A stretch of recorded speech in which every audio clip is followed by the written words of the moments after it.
And as we saw Friday with Michigan State, as soon as the athletic director stepped down, the floodgates opened. And I don't know what's going to happen here. In my opinion, an example does need to be made out of them. Because if you make an example out of them, it will help deter stuff like this happening at other campuses and in the future. You can't just let these guys resign or step down. That doesn't send a message. You can't just take a couple of scholarships away or whatever. That doesn't send a message. A message needs to be sent here. Will it happen? I don't know. What level will it happen on? We'll see. But this is a continuing story, and I personally think that we're going to, more and more stuff over the coming days is going to come out that's going to be detrimental to Michigan State. Well, LeBron took Durant and Kyrie for the All-Star team. They need to televise this. They really should. And I know what it comes down to is they don't want players' feelings to get hurt. But the NBA would be better with that. You know, the NBA with Magic Johnson and Larry Bird, they hated each other. The Celtics and Lakers hated each other. You've got guys now that they're in partnerships together. They're best friends together.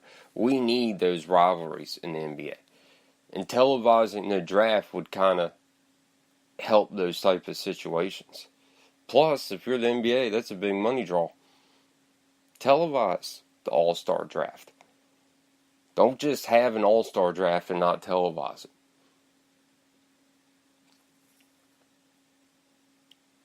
So Vince McMahon is going to bring back the XFL in 2020. He says it's going to be family friendly. It's going to be faster. 8 teams to start, 40-man rosters, 10-game season, 2-hour game time. I don't know how the hell they're going to do a 2-hour game time. Any player with a criminal record cannot play.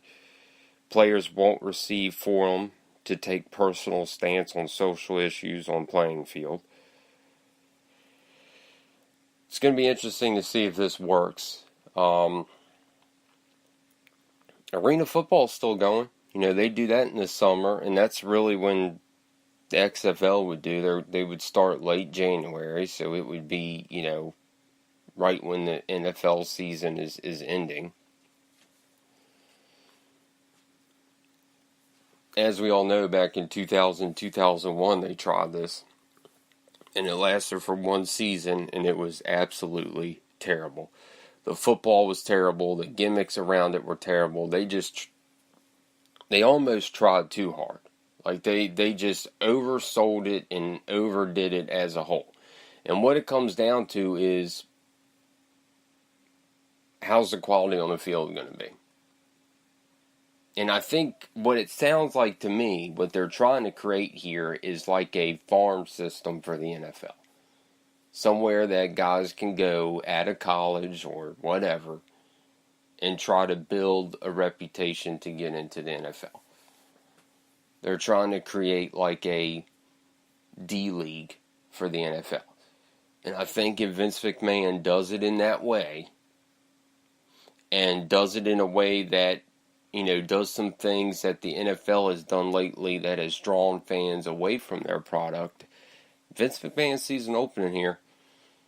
And he's trying to take it, and it's going to be interesting to see how it goes. Now, this won't launch until 2020, so they'll have plenty of time to build on it. But it's going to be interesting. It's going to be interesting because, like I said, if arena football is still on TV and is still around in the summertime, the XFL should be able to work in the months that they're planning to do it, which would be when the NBA and NHL season is going on. That's prime real estate there. So if they do this right, it can work.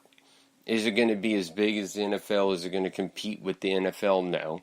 And I don't think that that's what Vince McMahon and this XFL product is trying to do. They're trying to make another format. They see an opening.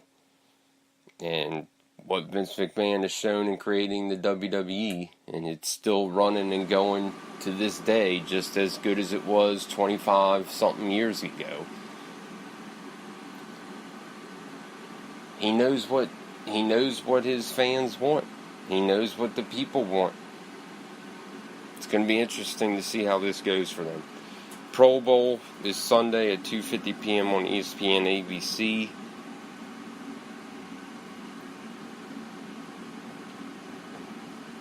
Are you really interested in what? Remember when we used to care when people like, oh, did you watch the Pro Bowl?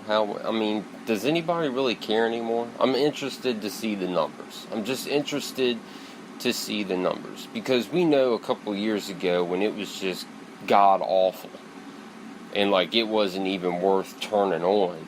The play was so bad. I remember that one year where they pretty much weren't even tackling. They were just two-hand touching and letting guys fall to the ground. It was pathetic. And that's Major League Baseball took it too far with their All-Star game, making it to where whoever wins it gets home field advantage in the World Series. That's ridiculous. That's taking it too far. Could the NFL find a way to make the Pro Bowl worth something? I don't know, because if you did that, you would have to play it during the season, and that would be adding, another game for some players. I do think at some point the Pro Bowl is going to be indispensable. It's just not going to be used, and you're just going to be selected to another All-Pro team, and you're just not going to play. But they're still doing it, so obviously the numbers must not be that bad.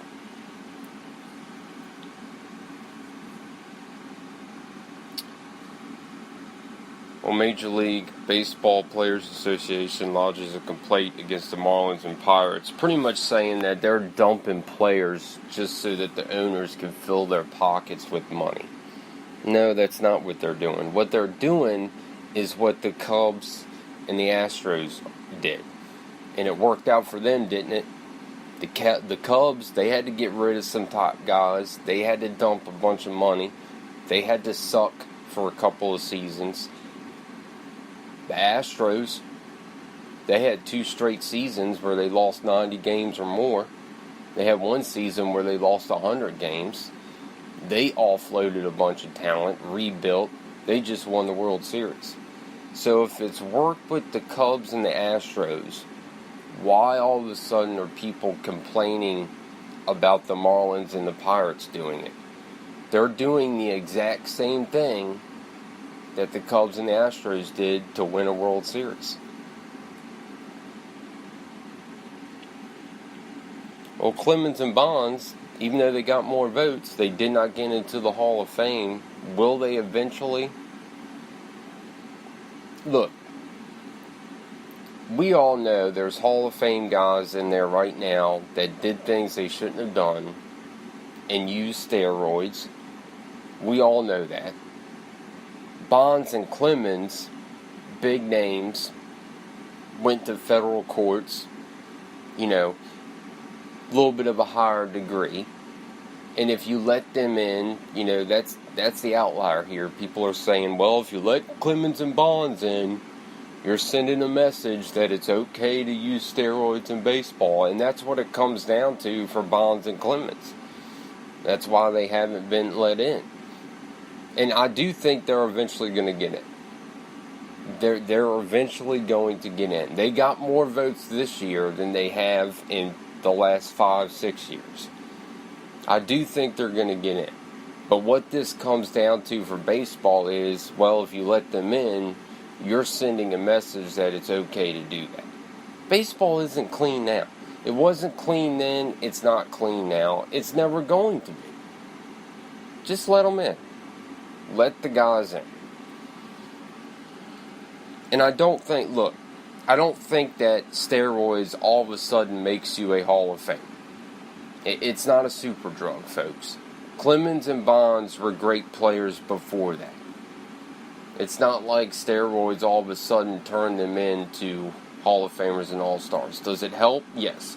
But it's not going to take Joe Smo at the grocery store bagging groceries and create them into Barry Bonds. It's not going to do that. There has to be talent already there. Just let the guys in already. Just let them in. And while you're at it, put Pete Rose in as well. I mean, come on. There's guys in the Hall of Fame now that don't have the cleanest of records. That does it for Saturday night, folks. Hope you all have enjoyed it. We'll see you all here Monday night for Sports Talk Speaker Radio for iHeartRadio.com. I'm Hardy. This is The Hardy Show. Have a great and safe weekend.